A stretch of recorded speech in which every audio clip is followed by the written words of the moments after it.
நம சிவாய. அனைவருக்கும் அன்பான தெய்வமங்களின் வணக்கம். அழகான அற்புதமான விஷயம்தான் நாம் இந்த வீடியோக்குள்ளே பார்க்க போகிறோம். சில பேர் சொல்லுவாங்க, நமக்கு ஒரு ஆபத்தன் வரும்போது கடவுள் வருவாங்களா, அதை நம்ம எப்படி உணருது? சில பேர் கடவுளை இருக்காங்களா இல்லையான்னு தெரியல, எப்படிமா வருவாங்க? சில பேர் என் வாழ்வில் இரவின் இல்லாமல் எதுவுமே இல்லைங்க அன்னு சொல்லி பல பேருடைய கருத்துக்கள் வேறு வேறு மாதிரி இல்லைங்களா. அந்த வரிசையில் என்னுடைய யாத்திரையானது ஹிமயமலையை நோக்கி ரொம்ப மகிழ்ச்சியாக நடந்ததுங்க. ஹிமயமலையோட முதல் யாத்திரை ஹரித்வார், பிறகு கேதார்நாத், அதுக்கப்புறம் துங்கநாத், பிறகு பத்ரிநாத், அதுக்கப்புறம் தான் ருஷிகேஷ்னு சொல்லி என்னோட பயணங்கள் மாறிக்கொண்டே இருந்துச்சுங்க. அதில் என்னோட யாத்திரையான கேதார்நாத்துக்கு அப்புறம் நான் போனது துங்கநாத். துங்கநாத் நம்ம உலக வரலாற்றிலேயே highest hills of the world, ரொம்ப ரொம்ப ஹையஸ்ட் ஹில்ஸுங்க. அந்த நேரம் பார்த்து எனக்கு உடல்நிலை சரியில்லாத ஒரு சூழ்நிலை, ரொம்ப ஒரு முடியாத ஒரு கண்டிஷன். ஏனென்றால் நம்ம இமயமலையோட தாக்கம், அந்த பனி மூட்டம் சும்மாவா இல்லைங்களா, அதெல்லாம் தாண்டி தான் நம்ம இறைவனை வேண்டி நம்ம பக்தி எந்த அளவுக்கு இருக்கோ அதே மாதிரி இறைவனுடைய தர்ஷனமும் அப்படி இருக்கும். அந்த அளவுக்கு என்னுடைய யாத்திரை அந்த பெரும் மகிழ்ச்சியாக முடிஞ்சது. அதுலேயுமே இன்பம் துன்பம் எல்லாமே இருந்ததுங்க. அதில் எந்த இடத்துலையும் என்னோட பகவான் என்னை எப்பொழுதும் கைவிடலை. அந்த வருஷம் என்னுடைய கேதார்நாத் பகவானை, என்னுடைய பாபா, என் அப்பன் ஈஸ்வரனை நான் பார்த்துட்டு பிறகு நாம் துங்கநாத் கிளம்புறோம். துங்கநாத் பார்த்தீங்கன்னா வேர்ல்டுலேயே பெரிய ஹையஸ்ட் ஹில்ஸுங்க. அதில் நான் என்னுடைய பயணம், அந்த பயணத்தில் எனக்கு உடல்நிலை சுத்தமாக சரியில்லை. எப்படி நான் மலை ஏறிடுவேனா, சரி ஒரு குதிரையிலே நம்ம போனால் கூட அந்த குதிரையை நான் பிடிச்சிடுவேனா அந்த ஒரு கேள்வி எனக்கே இருந்தது. ஆனாலும் ஒரு தைரியம், தன்னம்பிக்கை பகவான் எனக்கு கொடுத்தாரு. எனக்கும் ஒரு மனசுக்குள்ள ஒரு ஒரு ஒரு பக்தியான ஒரு விஷயம், எப்பொழுதும் என்னுடைய இறைவன் என்னை கைவிட மாட்டாங்க அப்படின்னு சொல்லி என்னுடைய பயணமானது நாம் கேதார்நாத்லேருந்து நம்ம துங்கநாத் வரும். துங்கநாத்தில் பார்த்தீங்கன்னா எனக்கு உடல்நிலை சரியில்லாத காரணம் மேலே நாம் ஏறுறோம். ஓரளவுக்கு ஏறினதுக்கப்புறம் நம்ம குதிரையில் போனால் ஒரு 5 கிலோமீட்டர் தூரத்தில் தான் இருக்குது. ஹையஸ்ட் ஹில்ஸ்க்கு நம்ம வந்தாச்சு. அந்த வேன்லேயே நம்ம ஹையஸ்ட் ஹில்ஸ்க்கு நம்ம வந்தாச்சு இல்லைங்களா. பிறகு நாம் பகவானை போய் பார்க்கறதுக்கு, ஹில்ஸ்குள்ளே போய் பகவானை பார்க்கறதுக்கு கிட்டத்தட்ட நமக்கு 5 கிலோமீட்டருக்குன்னு சொல்கிறாங்க. என்னால் ஒரு படி கூட ஏற முடியல. அப்போது நான் குதிரையை பயன்படுத்திக்கிறேன். குதிரை கூட அதை பிடிச்சிருவானான்ற ஒரு ஏக்கமாக இருந்தது. குதிரை என்னை நாடி வருது. குதிரை அவங்ககிட்ட நம்ம பேசிட்டோம், இப்போ சார்ஜும் கட்டிட்டோம். பிறகு குதிரை வருதுங்க. குதிரை மேலே நான் ஏறி உட்கார்றேன். என்ன சொல்கிறது, குதிரைக்கு நான் சொல்கிறேன், என் மனதால் நான் சொல்கிறேன் மனசுக்குள்ள, குதிரையே நீ தான் எனக்கு நந்தி பகவான், அந்த குதிரையை பிடிச்சிட்டு இருக்கிறவங்க எனக்கு என் சிவபெருமான் அப்படின்னு சொல்லி நான் மனதார பிரார்த்தனை பண்ணி அந்த குதிரையை பிடிக்க முடியலைங்க. உடனே சுத்தமாக சரியில்லை. அங்கே எனக்குற ஒரு நண்பர் கிடையாது, எனக்குற ஒரு உறவினர் கிடையாது, என் வீட்டு ஆள்களை சொல்லிக்கிறதுக்கு அங்கே ஆள் கிடையாது, இறைவனை தவிர. இறைவனுக்குள்ளே தான் நான் என்னுடைய நண்பரை பார்த்தேன், என்னுடைய அம்மா அப்பாவை பார்த்தேன், எனக்குள்ள சாமியை பார்த்தேன். எல்லாமே என்னுடைய இறைவனாக என்னை வழி நடத்துகிறாங்க பாருங்க. அந்த குதிரைக்கு நான் சொல்கிறேன், நீ தான் எனக்கு நந்தி பகவான், அந்த குதிரை பிடிச்சிட்டு போகிறவங்க தான் எனக்கு என் சிவபெருமான்னு சொல்லி மனசுக்குள்ளே வேண்டிக்கிட்டு அந்த குதிரையை பிடிக்க முடியல. எந்தளவு பிடிச்சி கொண்டு பகவானே நமச்சிவாய நமசிவாயன்னு சொல்லி அந்த குதிரையை ஏறுறோம். ஸ்ரீ ராமநாமத்தை சொல்கிறோம், ஸ்ரீராமஜெயம் ஸ்ரீராமஜெயம் ஸ்ரீராமஜெயம்னு சொல்லி லக்ஷ்மண ஆனரேன்னு சொல்லி அம்மா அப்பாக்குள்ள சாமின்னு சொல்லி பகவானோட நாமங்களெல்லாம் சொல்லி சொல்லி சொல்லி என் அப்பன் ஈசன் என் கூட கொண்டிருக்காங்கன்றார் தன்னம்பிக்கையோட. தேவருக்கெல்லாம் தேவர் மகா தேவர் அல்லவா, நமக்கெல்லாம் தந்தையார் அல்லவா, என்னுடைய அம்மா அப்புறம் அர்த்தநாரீஸ்வரர் அல்லவா. அம்மா அப்பாவே என் கூட என்னை கைப்பிடிச்சி கூட்டு கொண்டு போன மாதிரி இருந்தது. அந்த இடத்துல என்னை கூட்டி கொண்டு போகிறாங்க. குதிரையை பிடிச்சிட்டு நானும் போகிறேன். பிடிக்காத ஒரு கண்டிஷனில் கூட நான் குதிரையை பிடிச்சிட்டு போகிறேன். பிடிச்சிட்டு போய் மேலே நாம் துங்கநாத்தில் highest hills of the world. அங்கே பார்த்தா பகவான் என் அப்பன் ஈசன் நல்ல ஒரு இயற்கை சுவாசத்துடன் எவ்வளோ உச்சியில் உட்காந்துருக்காங்க. அந்த இடத்துக்கு நான் போயிடுவேனான்னு சொல்லி கேள்வி இருந்த எனக்கு பெரும் மகிழ்ச்சியாக என்னை கூட்டி கொண்டு போனாங்க. அதை நான் மறுப்பேனா?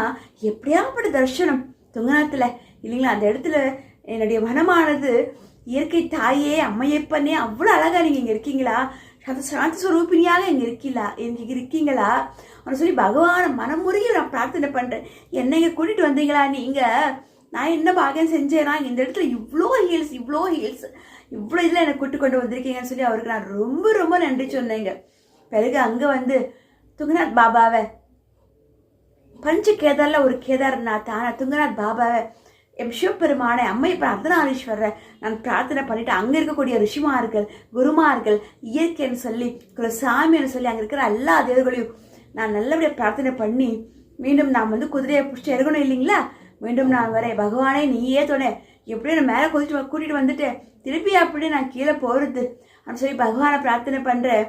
அதே மாதிரி அப்பாவின் வாக்கின்படி பக்தியின்படி பகவான் மீண்டும் நான் குதிரை பார்த்தீங்கன்னா இப்படி வரணும், போகும்போது இப்படி போகணும் இல்லைங்களா. குதிரை மேலே குதிரை வந்து இப்படி வரணும், கொஞ்சம் தவறுனா போதும் நம்ம கீழே விழுந்துருவோம்.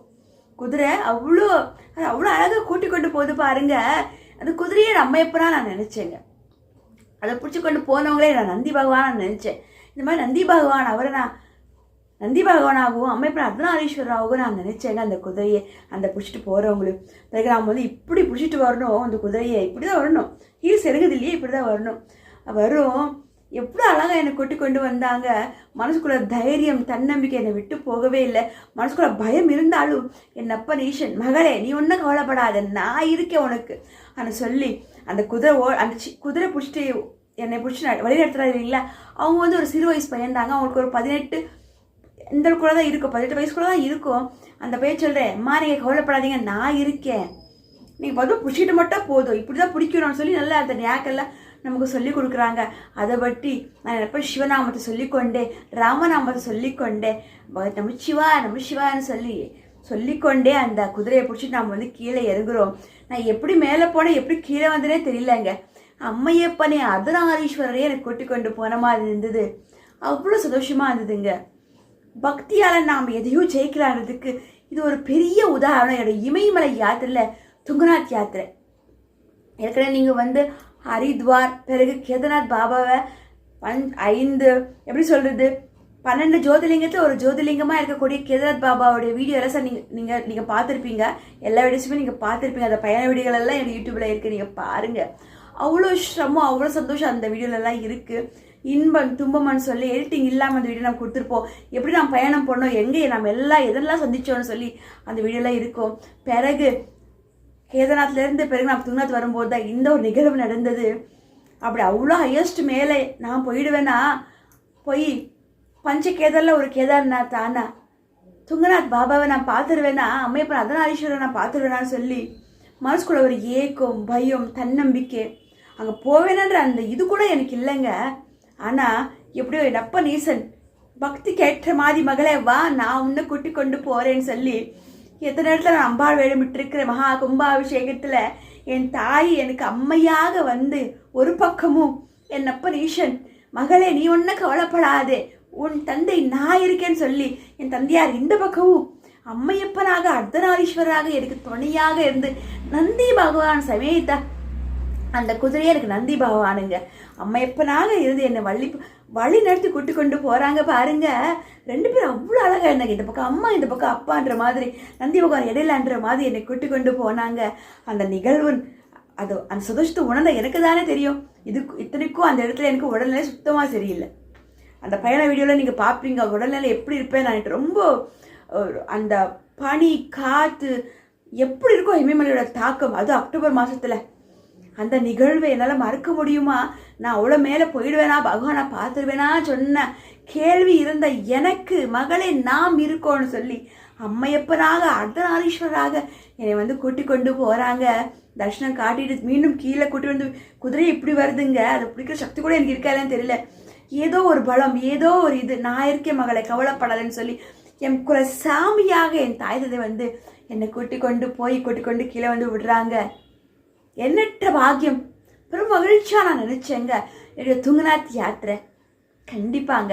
பிறகு துங்கநாத் யாத்திரையில் இதோட முடிஞ்சா இவ்வளோ பெரிய சிகரத்தை நான் கீழே இறங்கி வந்துட்டேன்னா அதுக்கப்புறம் என்னோட உடல்நிலை எப்படி இருந்தது, அதுக்கப்புறம் நான் அங்கேருந்து எப்படி போனேன், எந்த இமயமலையில் இருக்கக்கூடிய நான் எந்த கோயிலுக்கு போனேன் அடுத்த வீடியோவில் கண்டிப்பாக நீங்கள் பார்ப்பீங்க. அதுக்கு பக்கபலமாக யார் வந்தாங்க கண்டிப்பாக அந்த வீடியோவில் நீங்கள் பார்ப்பீங்க. ஒரு இறைவனே மானிட பிறவியில் வந்து எனக்கு வழிநடத்துனாங்கன்னா நீங்கள் நம்புவீங்களா? கண்டிப்பாக அடுத்த வீடியோ நீங்கள் பார்ப்பீங்க. அந்த வீடியோ நாம் துங்கநாத்தில் இருந்து பிறகு நாம் அடுத்து நம்ம எந்த கோயிலுக்கு நாம் இமயமலையில் இருக்கக்கூடிய எந்த கோயிலுக்கு நம்ம கிளம்ப போகிறோம் அடுத்த வீடியோவில் கண்டிப்பாக பார்க்கலாம். கண்டிப்பாக பார்ப்பீங்க. இதெல்லாம் நம்ம தெரிஞ்சுக்கணும். இறைவன் இருக்காங்கன்னு சொல்லி பக்தியோட வாழ்கிற இந்த பிள்ளைக்கு என்னப்பன் ஈசன் என் தாயதியாக எனக்கு எந்த இடத்துலையும் எனக்கு கையே விடலைங்க. காரணம் நான் எத்தனோ இடத்துல நான் நடந்து கொண்ட என்னோட வாழ்க்கையில் நான் நடந்து கொண்ட நியாயம், நீதி, தர்மத்தை கடைப்பிடிக்கணும் இல்லையா, நியாயத்தை கடைப்பிடிக்கணும் இல்லையா, தர்மம், நியாயம், நீதின்னு சொல்லி எவர் ஒருவர் மகிழ்ச்சியாக இறைவனை நம்பி வாழ்கிறாங்களோ, தர்மத்தை கடைப்பிடிக்கிறாங்களோ, சுயநலத்துக்காக வாழாமல் பொதுநலத்துக்காக வாழ்கிறவங்களோ அவங்க கூட எப்பவுமே இறைவன் கூட இருப்பாங்க, வழிநடத்துவாங்க. அந்த வரிசையில் என்னுடைய துங்கநாத் யாத்திரையில் எனக்கு வழிநடத்திய அம்மையப்பனுக்கு நான் பெரும் மகிழ்ச்சியாக நன்றி தெரிவிப்பேன். கண்டிப்பாக நமச்சிவாய் வாழ்க்கை நலன் தாழ் வாழ்க்கையும் இப்பொழுது என் நெஞ்சில் நீயாதான் தாழ்வாளுக பகவானே அம்மையப்பனே போட்டி அர்த்தநாரீஸ்வரரே போட்டி. அழகான இந்த வீடியோ உங்களுக்கு பிடிச்சதா 2 பேருக்கு ஷேர் பண்ணி விடுங்க. இதுவரை தெய்வமகள் என் விகாஷ் யூடியூப் சேனல் சப்ஸ்கிரைப் பண்ணாமல் இந்த பண்ணிக்கோங்க. எனக்கு தெரிஞ்ச பல ஆன்மீக விஷயங்கள், உண்மை சம்பவங்கள், நான் என்ன உணர்ந்தனோ அதனை உங்களுக்கு நான் கொடுக்கணும். இதுதானேங்க எங்கேயோ யாரோ சொன்னது, யாரோ பண்ணது, அதை நாம் தெரிவிக்காம நாம் என்ன உணர்ந்தோம் இந்த மானிட பிறவியில், இதுவரை நாம் எங்கெல்லாம் பார்த்தோம், எங்கெல்லாம் நமக்கு ஒரு வழிகாட்டியாக இருந்தாங்கன்னு சொல்லி உண்மை சம்பவமாக நான் வீடியோ கொடுத்துக்கொண்டே இருப்பேன். பிறருக்கும் ஷேர் பண்ணி விடுங்க. கண்டிப்பாக தெய்வங்களை ஏன் விகாஷ் யூடியூப் சேனல் சப்ஸ்கிரைப் பண்ணிக்கோங்க. எனக்கு தெரிஞ்ச பல ஆன்மீக விஷயங்களும் கூட நானும் பகிர்ந்துக்கிறேன். கண்டிப்பாக அடுத்த வீடியோவில் நாம் துங்கநாத் இமயமலையில் இருக்கக்கூடிய துங்கநாத்லேருந்து பிறகு நாம் எந்த கோயிலுக்கு நம்ம போனோம் இமயமலையில், பிறகு நமக்கு ஒரு வழிகாட்டியாக இறைவன் எந்த வடிவில் நமக்கு கூட வந்தாங்க பார்த்தெல்லாம் அடுத்த வீடியோவில் காத்திருந்து பாருங்கள். ஓம் விஸ்வாய் லட்சுமியேல் முருகன் குல சாமியே தொரு லட்சுமணிதான் வீரமுடியான மிருகப்பெருமானே போட்டி. ஹர ஹர மகாதேவ சம்போ சங்கர் திருச்சிற்றம்பலம் தாய் தந்தையே போற்றி, அம்மையப்பனே அர்த்தநாரீஸ்வரரே போற்றி வெற்றி மிருகரே போற்றி. நன்றி. உடைய அன்பு தெய்வமகள் என் விகாஷினி. நன்றி.